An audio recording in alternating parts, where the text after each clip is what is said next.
आज के इस व्याख्यान में आप सभी का स्वागत है।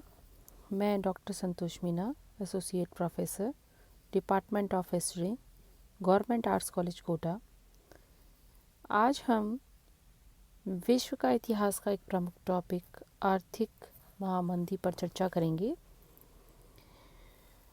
अक्टूबर 1929 से शुरू विश्वव्यापी आर्थिक मंदी संसार के इतिहास में अभूतपूर्व थी, जिसके कारण अमेरिका सहित विश्व के अन्य भागों, विशेषकर यूरोप का जनजीवन जो है वो त्रस्त हो उठा था।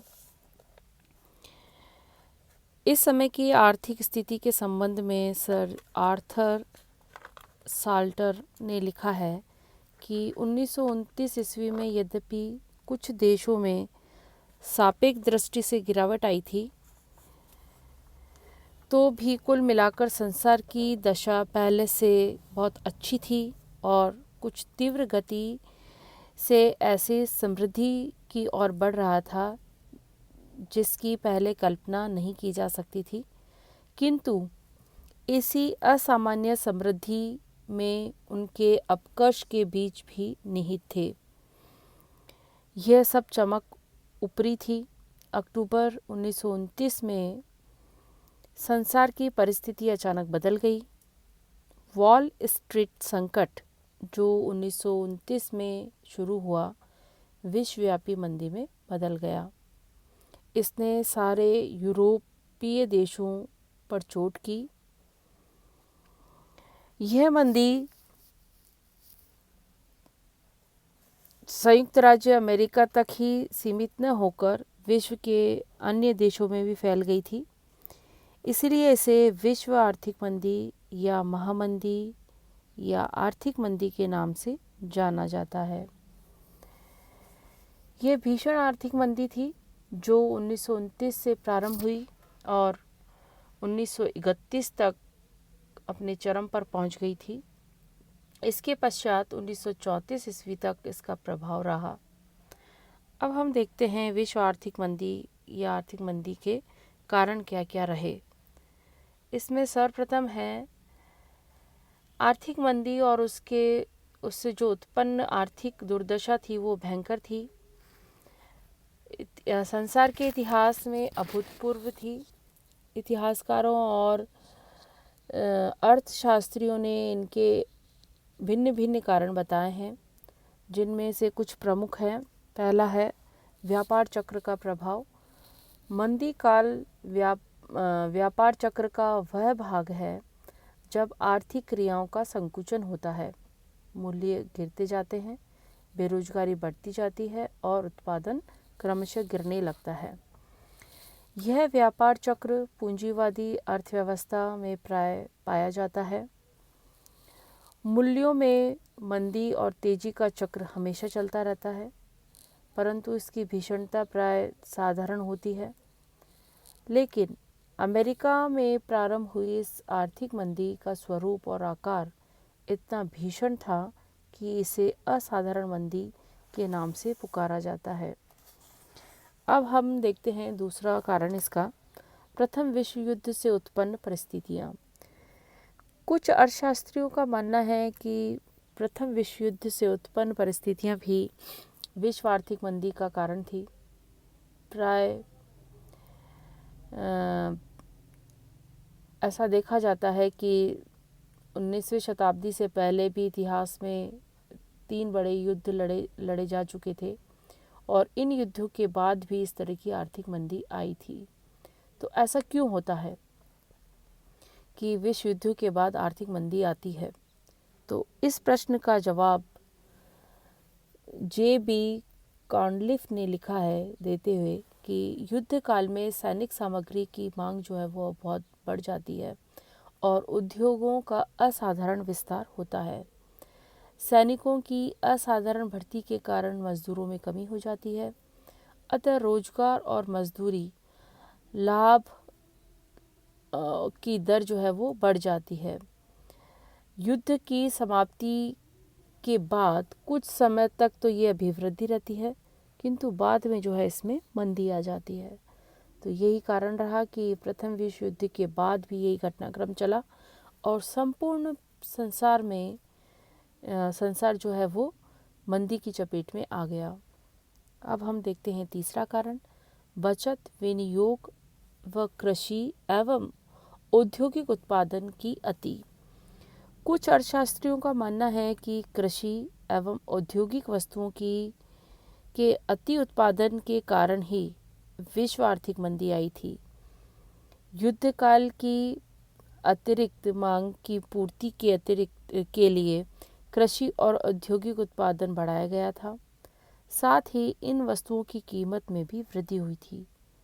वैज्ञानिक खोजों और नए यंत्रों के प्रयोग से उत्पादन बढ़ाने में सहायता मिली, किंतु युद्ध के बाद कुछ समय तक तो ये मांग बनी रही, किंतु धीरे धीरे जो है ये इन वस्तुओं की मांग और लोगों की क्रय शक्ति जो है वो कम होने लगी। अब हम देखते हैं इसका चौथा कारण, सोने का विषम विभाजन। प्रथम विश्व युद्ध के बाद संसार का अधिकांश सोना अमेरिका और फ्रांस में एकत्रित होने लगा था। अमेरिका में प्रथम विश्व युद्ध के आरंभ तक व्यावसायिक उन्नति अपने चरम सीमा तक पहुंच चुकी थी और युद्ध ने इसमें और अधिक बढ़ोतरी की थी। क्योंकि अमेरिका विश्व युद्ध के आरंभ में सम्मिलित नहीं हुआ था, पर अपना माल और अस्त्र शस्त्र आदि युद्ध सामग्री मित्र राष्ट्रों को वो देता रहता था। तो इस काल में उसने औद्योगिक उत्पादन द्वारा मित्र राष्ट्रों को अपना कर्जदार बना दिया था और इस कर्ज को अमेरिका को माल के रूप में नहीं दिया जा सकता था, क्योंकि 5,000 करोड़ से भी अधिक का कर्ज मित्र राष्ट्रों पर हो गया था। तो यह रकम जो है अमेरिका ने सोने के रूप में प्राप्त की। अमेरिका के अतिरिक्त फ्रांस में भी क्षतिपूर्ति के रूप में सोना पहुंचने लगा और ऐसा अनुमान लगाया जाता है कि संसार में उस समय जितना सोना था उसका 60% सोना अमेरिका और फ्रांस के पास था। अब हम देखते हैं अगला कारण, संकुचित आर्थिक राष्ट्रीयता। 1929 से 1932 ईस्वी के बीच विश्व के अधिकांश देशों में संकुचित राष्ट्रीयता आत्मनिर्भरता की भावना चरम सीमा पर पहुंच गई थी।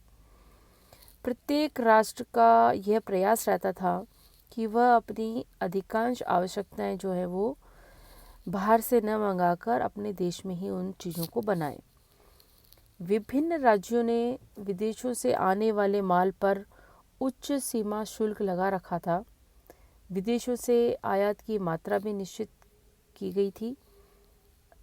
आप्रवास नियंत्रण हेतु कानून बनाए गए थे। विदेशी राज्यों के विरुद्ध अन्य कई प्रकार के आर्थिक पक्षपात की नीति भी अपनाई गई थी। अब हम देखते हैं अगला कारण, सट्टेबाजी की बढ़ती प्रवृत्ति। अक्टूबर 1929 में अमेरिका के मुद्रा बाजार में सट्टेबाजी की बढ़ती प्रवृत्ति। अक्टूबर 1929 में अमेरिका में मुद्रा बाजार में सट्टेबाजी का तीव्र दौर आया, जिसने आम अमेरिकी पूंजीपतियों का ध्यान जो है वो आकर्षित किया, जिसके परिणाम स्वरूप अमेरिका के धन कुबेर भी यूरोप को ऋण देने के बजाय अपने ही देश में पूंजी लगाने लगे। यूरोप जो उस समय अमेरिकी ऋणों के आधार पर टिका हुआ था, सहसा आधारहीन हो गया। महायुद्ध के पश्चात अमेरिका की आर्थिक समृद्धि में काफ़ी वृद्धि हुई, जिससे वहाँ के पूंजीपति अपनी अतिरिक्त आय को सट्टे में लगाने के लिए आकर्षित हुए। परिणाम स्वरूप 1 जनवरी 1925 ईस्वी तथा अक्टूबर 1929 ईस्वी के बीच की अवधि में न्यूयॉर्क स्टॉक एक्सचेंज के अंशों की संख्या 44.34 करोड़ से बढ़कर 100 करोड़ हो गई। अब है अगला कारण, यूरोपीय आर्थिक व्यवस्था की निर्बलता। यूरोप की स्थिति में विशेषकर इस समय दो कमजोरियां थी। प्रथम बात तो ये थी कि अब यांत्रिक उत्पादन में यूरोप का एकाधिकार नहीं रहा था। युद्धकाल की कठिनाइयों के कारण जो है जापान, भारत, ब्रिटिश राष्ट्रमंडल के देशों में फ्रांस, जर्मनी, इंग्लैंड आदि देशों से माल खरीदने के स्थान पर स्वयं ही अपनी आवश्यकताओं की वस्तुएं जो है बनाना आरंभ कर दिया था। यूरोप की आर्थिक स्थिति की दूसरी निर्बलता ये थी कि इन दिनों जो है यूरोप के देश ऋण प्राप्त कर अपना काम चला रहे थे। अब है उपभोग की कमी। उपभोग की कमी भी आर्थिक मंदी का एक प्रधान कारण बनी। वर्ष 1900 ईस्वी से 1929 ईस्वी के बीच की अवधि में मजदूरी की तुलना में लाभ में बहुत अधिक वृद्धि हुई थी। इससे बचत और उपभोग के बीच का अंतर बहुत बढ़ गया था। क्लार्क ने लिखा है कि समग्र आय के अनुपात में वृद्धि लाभप्रद की स्थिति की ओर अग्रसर थी और मजदूरी और वेतन से संबंधित अनुपात में कमी आ रही थी। अब है यंत्र जनित बेरोजगारी। महान आर्थिक मंदी के विभिन्न कारणों में यंत्र जनित बेरोजगारी भी एक प्रमुख कारण था। विश्व युद्ध के बाद उत्पादन के प्रत्येक क्षेत्र में नए नए यंत्रों के उपयोग की बड़ी होड़ सी लग गई थी। इन यंत्रों को अपनाने के कारण अब एक एक यंत्र 500 व्यक्तियों या इससे भी अधिक व्यक्तियों के बराबर काम करता था। तो इस प्रकार यांत्रिक उन्नति से बेरोजगारी या बेकारी की संख्या जो है, बेकारों की संख्या बहुत अधिक बढ़ गई थी। अब है आर्थिक मंदी के निवारण के लिए किए गए उपचार या उनके लिए क्या क्या कार्य किए गए।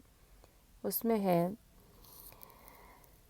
महान आर्थिक मंदी 24 अक्टूबर 1929 से प्रारंभ हुई और इस तिथि को जो है काला गुरुवार भी कहा जाता है। और जून 1931 में अमेरिका के राष्ट्रपति हूवर ने यूरोप के आर्थिक संकट को दूर करने के लिए कुछ प्रस्ताव रखे थे, जिसमें जुलाई 1931 से जून 1932 ईस्वी तक अंतर्राष्ट्रीय देनदारी की सब किस्तों को स्थगित रखना, जर्मनी में 1 साल तक हर्जाने की वार्षिक किस्त न लेना, वार्षिक किस्त का जो भाग या जो अंग यंग योजना के अनुसार जर्मनी को अनिवार्य रूप से प्रदान करना, इंग्लैंड द्वारा 21 सितंबर 1931 को स्वर्ण आधारित मुद्रा पद्धति त्यागने के साथ ही लगभग सभी यूरोपीय देशों में अव्यवस्था फैल गई। 1932 में यूरोप में केवल फ्रांस, इटली, स्विट्जरलैंड, रोमानिया व हॉलैंड की पुरानी मुद्रा जो है वो प्रणाली चल रही थी। और इस स्थिति के बारे में इतिहासकार डेविड थॉमसन ने लिखा है कि स्वर्णाधारित मुद्रा का यह अब उस यूरोप में कोई औचित्य नहीं रह गया था जहाँ का स्वर्ण अब अमेरिका में पहुँच गया था। सारा सोना जो है अमेरिका में पहुँच गया था, तो सोने के सिक्कों को अब बंद कर दिया गया था। तो इस प्रकार स्वर्णाधारित मुद्रा के हटते ही आर्थिक संकट से मुक्ति पाने के प्रयास जो है वो तेज हो गए थे। यूरोपीय संघ की योजना, सबसे महत्वपूर्ण प्रस्ताव जो है इसके निवारण के लिए फ्रांस के विदेश मंत्री ब्रिया का था, जिसने यूरोप को एक आर्थिक संघ का निर्माण करने का प्रस्ताव रखा। राष्ट्रसंघ की असेंबली में इस पर विचार भी हुआ, परंतु इसका कोई परिणाम नहीं निकला, क्योंकि कई राज्यों को इसमें फ्रांस का यूरोप पर प्राधान्य स्थापित करने का कुचक्र जो है वो दिखाई दे रहा था। यह एक पूर्ण सत्य है कि इतना बड़ा संकट किसी एक कारण के कारण तो नहीं उपजा होगा। जिस तरह से विभिन्न विशेषज्ञों तथा विचारधाराओं के लोगों के द्वारा इसका अलग अलग ढंग से विश्लेषण किया गया, यह सिद्ध करता है कि इसके जो कारण थे वो गहरे और अस्पष्ट थे। इससे न केवल विश्व की मुद्रा प्रणाली ही प्रभावित हुई, बल्कि विश्व की अर्थव्यवस्था में भी आधारभूत परिवर्तन हुआ। अब है लंदन का विश्व अर्थ सम्मेलन। लोजान सम्मेलन के प्रस्ताव को स्वीकार करते हुए राष्ट्रसंघ ने जून 1933 में लंदन में एक सम्मेलन आयोजित किया। इस सम्मेलन में 64 देशों के प्रतिनिधियों ने भाग लिया। सम्मेलन में सर्वप्रथम मुद्रा में स्थिरता लाने के संबंध में विचार हुआ। इसके साथ ही अंतर्राष्ट्रीय व्यापार में संरक्षण नीति का अंत कर परस्पर सहयोग अपनाने की बात कही गई। मंदी के इस दौर ने राजनीतिज्ञों, अर्थशास्त्रियों, दार्शनिकों को यह सोचने पर मजबूर कर दिया कि आखिर ऐसा क्यों हुआ, और इस समस्या का गहन अध्ययन उस समय के एक अंग्रेज अर्थशास्त्री जॉन मैनार्ड किंग्स ने किया। सन 1936 में उन्होंने अपनी पुस्तक theory of employment, interest and money प्रकाशित की।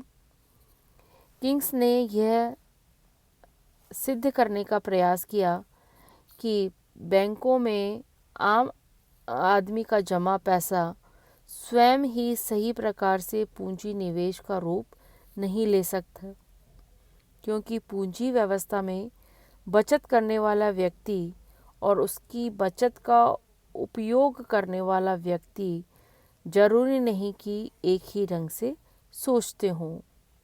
तो किंग्स ने सरकारी हस्तक्षेप को पूंजी व्यवस्था के लिए उचित ठहराया और बेरोजगारी हटाने का दायित्व जो है वो सरकार पर डाल दिया।